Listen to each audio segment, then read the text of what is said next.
안녕하세요, 똥꼬잠입니다. 오늘은 딸아이가 음순이 가렵다고 할 때 비판텐을 발라줘도 되는가에 대해서 알아보려고 합니다.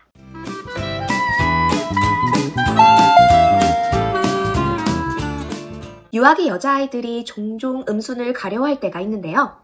가렵다고 할 때마다 병원에 가서 확인하기도 어렵고 불편해서 안절부절 못하는 아이를 보자니 무엇을 해줘야 할지 답답하고 안타까우신 경험이 있으실 겁니다. 우리 딸도 5살 무렵부터 가끔 음순이 간지럽다고 불편해해 하는데요. 처음에는 어떻게 해줘야 하나 고민을 하다가 비판텐을 발라줘 본 적이 있어요. 과연 우리 아이 음순에 비판텐을 발라줘도 되는 걸까요? 결론부터 말씀드리면 아이들의 음순이 가려운 이유에 따라 비판텐을 발라줘도 되기도 하고 안 되기도 합니다. 비판텐은 덱스판테놀이라는 비타민 B5 성분을 함유하고 있는 의약 외품인데요. 저희 집에서는 이렇게 비판텐과 디판테놀을 모두 사용하고 있어요. 기저귀 발진과 각종 가려움증에 효과가 있어서 아이를 키우는 집에서는 거의 만능 연고로 쓰이죠.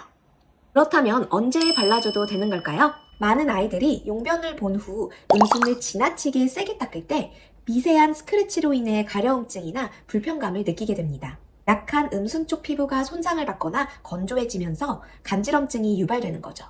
이럴 때는 비판텐을 발라주시면 효과를 보실 수 있을 거예요. 비판텐은 피부뿐만 아니라 점막에 사용해도 무방한 연고이기 때문에 음순의 점막 손상으로 가려울 때 발라주시면 가려움증 완화에 도움이 됩니다.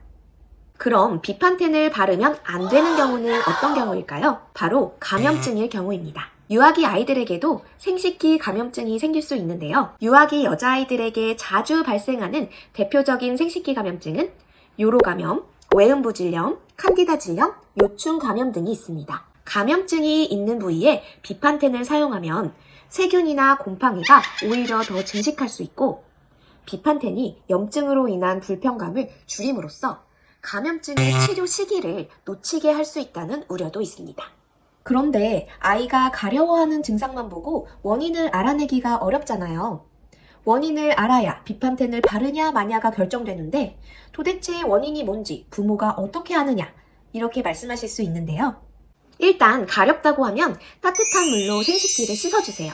이때 물이 뜨거우면 피부가 건조해져서 더 가려워질 수 있으니 뜨거운 물이 아닌 따뜻한 물로 씻어주셔야 합니다. 그리고 나서 드라이기를 이용해 따뜻한 바람을 약하게 틀어 생식기를 말려주세요. 음순이 건조해도 가려움증이 유발되지만 너무 습해도 감염증으로 인한 가려움의 원인이 되기 때문에 가려움의 원인을 모를 경우에는 씻은 후 적절히 말려주시는 것이 좋습니다.